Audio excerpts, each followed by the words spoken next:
you're not suffering life, you're suffering your own memory. If forgetfulness is an answer for life, we can just remove a part of your brain which holds memory largely. When unpleasant things happen to you, it's your choice, either to become wounded or wise. You choose to become wounded and then try to forget the wound.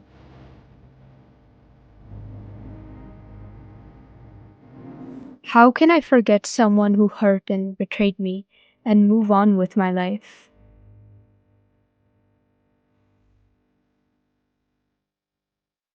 I was visiting Mysore city and I was going into an apartment building to meet someone. A very petite lady who must be over 75 years of age, with a big smile on her face. She just came to me in a very familiar way and said, "How are you doing?" I said, "Ma'am, I'm doing well, but normally I don't forget faces, but it's been a long time since I left Mysore. I'm just wondering, who is this? Is it somebody that I know?" I couldn't figure, then did namaskaram and went on. Then I was coming down with the people who are living in the apartment, along with them I'm coming down. When I came into the corridor, again this same lady comes in, "Hello, how are you doing?" I thought this is little… Just now she asked me 10-15 minutes ago, and again she's asking me. Then these people come and say, "Poor lady, she's lost her memory." I said, "She seems to be doing fine without memory." People who are carrying their memory are torturing themselves. This woman seems to be fine with Mr. Alzheimer. You may couple up well with Alzheimer. Hello? Is a man's name, I'm just saying.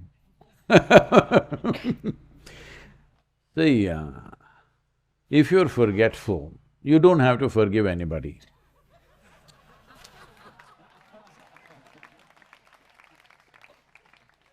So when you say forget, essentially you're wishing Mr. Alzheimer's to visit you, and he may.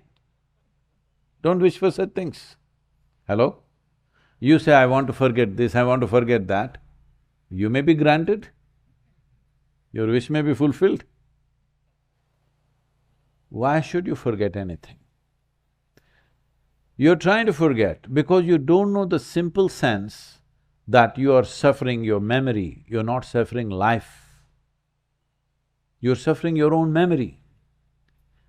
If you lose this memory, what will happen? Let's say, yesterday we had somebody running into a stone column in the ashram, okay, running full speed and boom.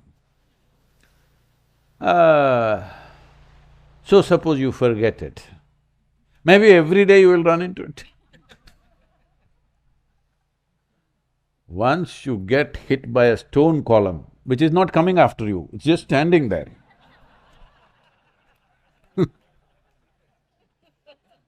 If you forget it, every day you'll smash your face. If you hit a stone column, you should never ever forget it. That stone column may be actually stone column or your mother-in-law, I don't know who. See, mother-in-law is not coming after you, she's just standing in the same position she was standing when your husband was born. Hello?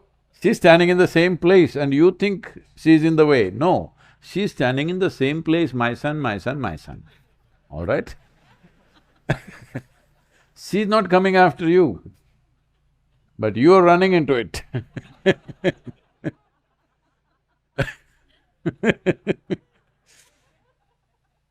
So, whatever you're running into in your life, if you forget, you will keep running into it. So don't forget one damn thing in your life, especially if there are unpleasant things you should never forget. But now you ferment. Memory is there for your use, but you ferment the memory, and now the brewing happens and it boils up within you and creates bitterness.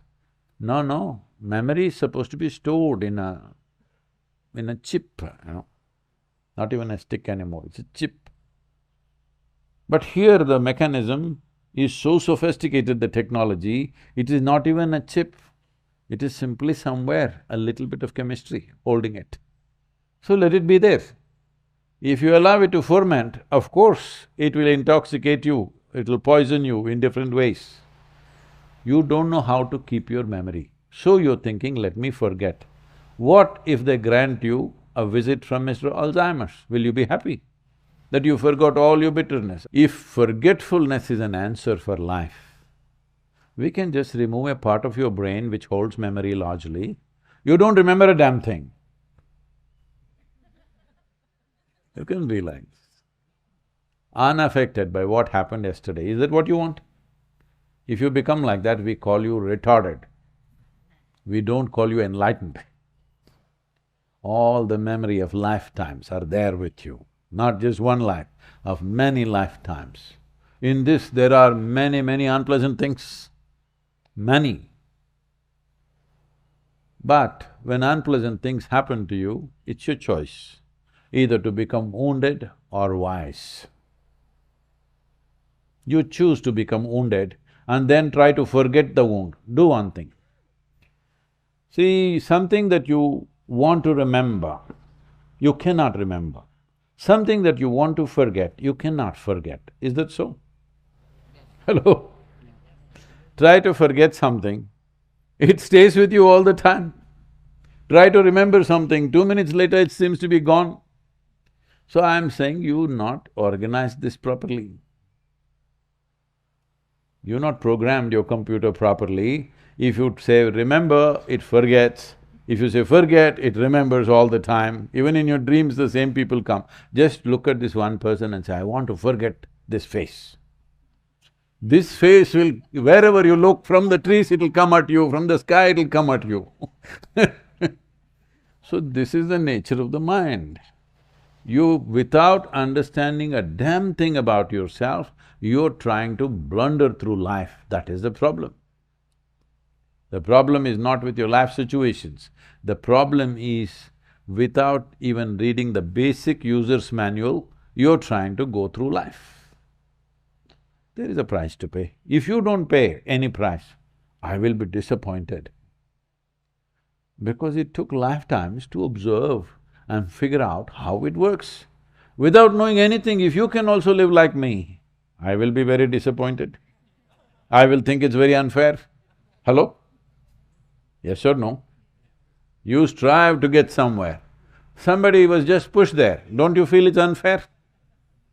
Same thing. So one thing is, there is no need to forget, you must remember everything. Another thing is forgive. If you first of all think that this person has done something horrible, then you try to forgive. If you don't label them like that, where is the need to forgive? Hello? If you accept people for what they are, different people are made differently. If you accept them the way they are right now, you will learn to operate to what extent. If you think you should work and live only with very good people, I'll tell you, even here in the yoga center it happens, many of the volunteers, every other day somebody is coming to me and say, he's so horrible, I can't work with him, she's like this, he's like that, I can't work with these people. I say, see, in this world, there are only horrible people like this. This one, this one, this one, this one, only this kind of horrible people. If you think what you're doing is significant, you have to work with all these horrible people. If you want to work with ideal people, you must go to heaven and today.